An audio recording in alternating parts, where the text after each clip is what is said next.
প্রিয় শিক্ষার্থীরা, আসসালামু আলাইকুম। তোমরা যারা 2024 সালের এইচএসসি পরীক্ষার্থী আছো, তোমাদের হাতে একেবারে সময় কম। জুলাই মাসের 9 তারিখে কিন্তু আইসিটি পরীক্ষা সকল বোর্ডে, অর্থাৎ সিলেট বোর্ডে কিন্তু 9 তারিখ থেকে আইসিটি পরীক্ষা শুরু।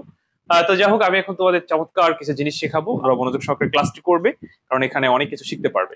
আচ্ছা, ধরো আমি এখানে একটা অঙ্ক লিখবো। আমি আজকের ক্লাসটা আলোচনা করবো যে সংখ্যা পদ্ধতি থেকে। আমি এখানে একটা অঙ্ক লিখি। আমি লিখলাম 674 অক্টালে। কোন সংখ্যায় লিখেছি?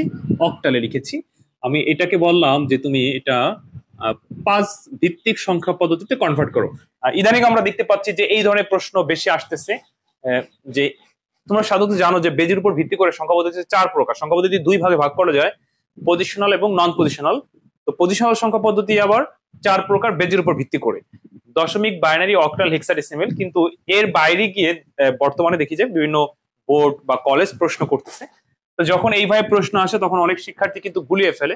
তো এই ধরনের প্রশ্ন আসলে তুমি কিভাবে উত্তর করবে, আমি সেই জিনিসটা বুঝাবো। আর এই জিনিসটা বোঝানোর জন্যই কিন্তু আমি এটা লিখে রাখছি। তো দেখো, আমি একটু তোমাদেরকে সংক্ষেপে বুঝাই যে কিভাবে এই প্রশ্নগুলো উত্তর করবে। সাধারণত দশমিক সংখ্যা থেকে পৃথিবীর যে কোনো সংখ্যায় যাওয়া যায় এবং আসা যায়। কোন সংখ্যা থেকে? দশমিক সংখ্যা থেকে। এছাড়াও কোন সংখ্যা থেকে পৃথিবী তুমি যে কোনো সংখ্যায় যাওয়া আসা করতে পারবে না। তবে বাইনারি থেকে অক্টাল, বাইনারি থেকে হেক্সা যাওয়া আসা করা যায়। তো সেক্ষেত্রে কিন্তু অক্টাল হেক্সার ব্যাপারটা আমরা বাইনারিতে নিয়ে যাই, কিন্তু এটা শুধু অক্টাল এবং বাইনারি মানে হেক্সার ক্ষেত্রে মেলে, এছাড়া মেলবে না। তো যেহেতু এখানে 5 ভিত্তিক সংখ্যা বলছে, তাহলে এখানে বাইনারি কাজে লাগবে না। তো যেটি বলছিলাম, মাথায় রেখো, দশমিক সংখ্যা থেকে পৃথিবীর যে কোনো সংখ্যায় যাওয়া এবং আসা যায়। এখানে 8 ভিত্তিক থেকে 5 ভিত্তিক যেতে বলছে।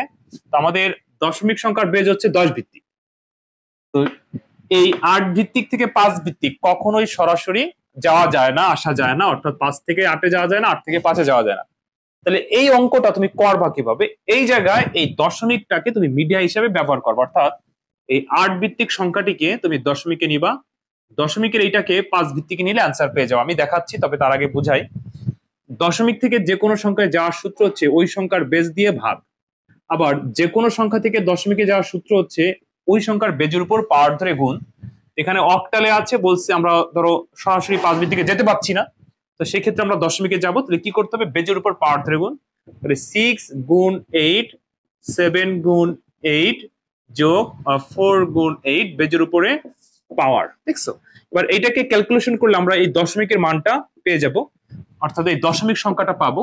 এই দশমিক সংখ্যা থেকে যে কোনো সংখ্যায় যেহেতু যাওয়া যায়, তো সেক্ষেত্রে এই মানটাকে, এই দশমিকের মানটাকে 5 দিয়ে ভাগ করলে অ্যান্সার পেয়ে যাবো। কারণ ওই যে দশমিক থেকে যে কোনো সংখ্যায় যাওয়ার সূত্রে ওই সংখ্যার বেস দ্বারা ভাগ।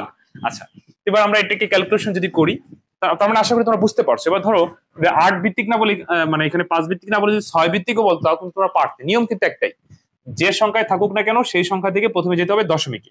এবার ক্যালকুলেশন করো, 6 গুণ 8-এর পরে 2 মানে 8 দুগুণে 16 না, 8 গুণ 8 64, 7 গুণ যে কোনো সংখ্যা আবার পাওয়ার অন থাকলে সেই সংখ্যা বসে যায়, 4 গুণ যে কোনো সংখ্যা আবার পাওয়ার শূন্য হলে ফলাফল 1 হয়। আমরা ক্যালকুলেশন করে ফেললাম বেজের উপর, মানে পাওয়ারের কাজটা। এবার হচ্ছে আমরা গুণ করব। 6 দিয়ে এটা গুণ করো, 4 24-এর 4 হাতে 2, 6 ছক 36 আর 2 38। আচ্ছা, এরপর 7-8 56, 4 অক্ষে 4। এবার যোগ দাও, কত হয়? 4 আর 6 10, আর 4 14, 4 হাতে 1, 5 আর 1 6, 8 6 14, আবার 14 4 হাতে 1, 3 আর 1 4, অর্থাৎ 444 আমরা দশমিকে পেয়ে গেলাম। এবার এইটাকে যদি আমরা 5 ভিত্তিক সংখ্যায় যাই, তাহলে 5 দিয়ে ভাগ করবো। কত দিয়ে ভাগ করবো? 5 দিয়ে আমরা ভাগ দিলে অ্যান্সার পেয়ে যাব। আচ্ছা, ভাগ দাও। এবার এই 5 444-এর মধ্যে কতবার যায় এটা কিন্তু হুট করে কেউ বলতে পারবে না, তোমরাও বলতে পারবো না, আমিও কিন্তু হুট করে বলতে পারবো না।